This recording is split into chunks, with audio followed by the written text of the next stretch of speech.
It is day 180 of the second Trump administration. Tonight, the president followed through on his threat to sue people involved with the Wall Street Journal story detailing a lewd birthday letter he allegedly wrote to Jeffrey Epstein in 2003. Trump has told the newspaper that the letter is fake.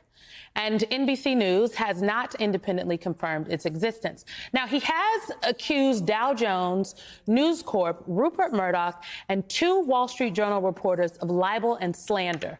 A spokesperson for Dow Jones responded with a statement, quote, "We have full confidence in the rigor and accuracy of our reporting and will vigorously defend against any lawsuit." Meanwhile, at the president's direction, the Justice Department has moved to unseal the grand jury transcripts from both the Jeffrey Epstein and Ghislaine Maxwell investigations. For more than a week, MAGA world they've been in turmoil, calling for the release of the so-called Epstein files, despite Trump's calls for his base to move on from what he calls a nothing case. But according to Politico, the Journal's new reporting about the relationship between Trump and the disgraced financier has moved many MAGA figures to jump to the president's defense. With that, let's bring in our nightcap. John Allen is here, senior national politics reporter for NBC. Liz Winstead is here, founder and chief creative officer for Abortion Access Front and co-creator of The Daily Show. Foreign policy expert Hagar Shamali is here. She was the Syria and Lebanon director at the White House and was with the National Security Council for the first 2 years of the Syria crisis. And former New York prosecutor and civil rights attorney Charles Coleman Jr. is here. All right, everybody's here at the table. Thank you all for being here. Let's can we just start with the legal here, Charles? The Justice Department filing to unseal the grand jury transcripts in the Epstein and Maxwell cases. Now what? They filed. Is this going to happen? And what are the concerns around it? No, and normally this would be an unusual request because you know that grand jury testimony and everything around the grand jury is generally shrouded in secrecy. And you do not have the ability normally to sort of have these things unsealed. And there's a reason for that. The reason is if the government were to prosecute someone, or rather put someone in front of the grand jury, but decide that they did not want to prosecute, you then don't get to sort of put out all of the bad information by unleashing grand jury testimony later on. Now, here's the interesting thing about both of these stories, because they carry a similar theme from Donald Trump's playbook.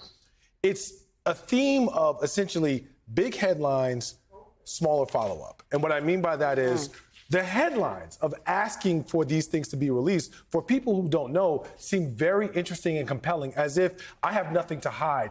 Put it out there. We want to see it.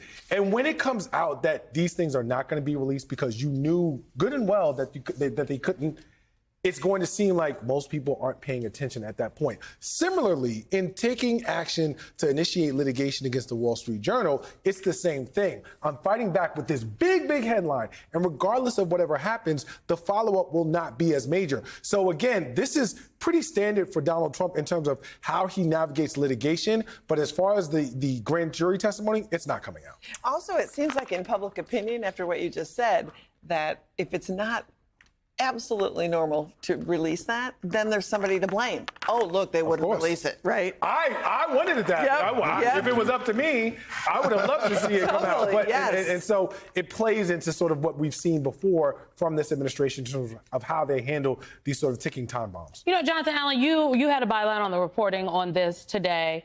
So I want to ask you about, like, even if these transcripts are released, to the points that are being made at the table, they will fall short of what was being called for. But I do think it's really important to note here that today is the first time that a sitting president of the United States of America sued a news organization, reporters, and journalists. Not the CBS case, the ABC case, all those suits were initiated prior to his presidency. I do think this is really important. We've crossed another threshold here. Yeah, well, as a working journalist, let me just say, I don't feel a chill personally. I'm not going to let it chill anything that I do.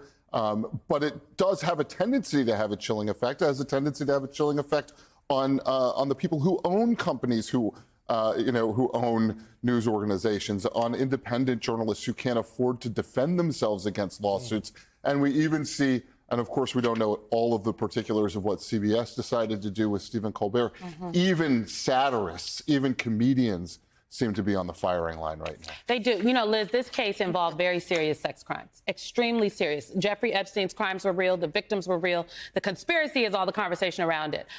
Some of this material that we're talking about from the grand jury testimony, it could include victim testimony. This request from the Department of Justice cites, and we're going to read from it, the need for privacy. But it appears to claim that Epstein's death and the public interest override the need for privacy. So we're talking about young women here who are abused. Right. And we never hear from the victims, right? We just do not hear from them, about them.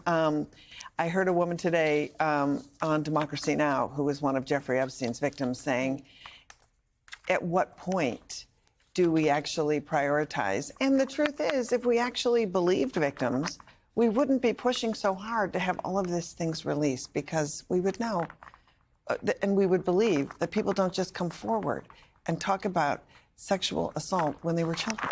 Well, what I don't understand is, how is it that there are people who have been talking about Jeffrey Epstein for years, who have looked at have basically argued from the moral high ground, and it's not easy, it's not hard to have the moral high ground against Jeffrey Epstein, but basically argued the moral high ground that all of this stuff should come out because what Jeffrey Epstein did monstrous things. He harmed people, and he had a lot of friends who were rich and powerful, who tend to get away with things. And that doesn't mean that everyone he ever met was part of his conspiracy or was part of a scheme or part of his operation. But so many of those people are now in the position of basically being like, yeah, let's sweep this under the rug. Well, you know what, Hagar, this is an important point, because it is important to separate these two things here, right? The conspiracy, the Jeffrey Epstein conspiracy, at the heart of it, it was originally about Democrats, to be clear. And it was, QAnon grew out of this. It became a real wing of the MAGA Republicans. And what it is at the heart of it is that there are these elites in this country, allegedly,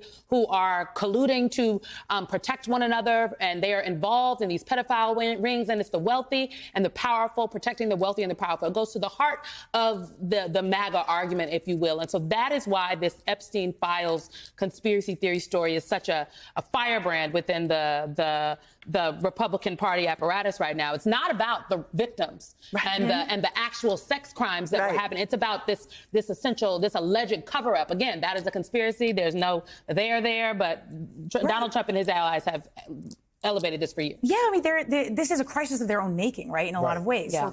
So you had, as you said, you had the conspiracy theories that started from the far right and against the Democrats. Why aren't they releasing it? Now you have, when the Trump administration hasn't, it has ignited the far right even further. And also by now the Democrats as well are saying, well, why isn't the Trump administration releasing it? But the thing is, this cacophony of noise and outrage, fundamentally, it highlights something completely broken in American society. And that is that Americans don't trust the government. And they don't trust when they do something, when they don't do something, when they say something.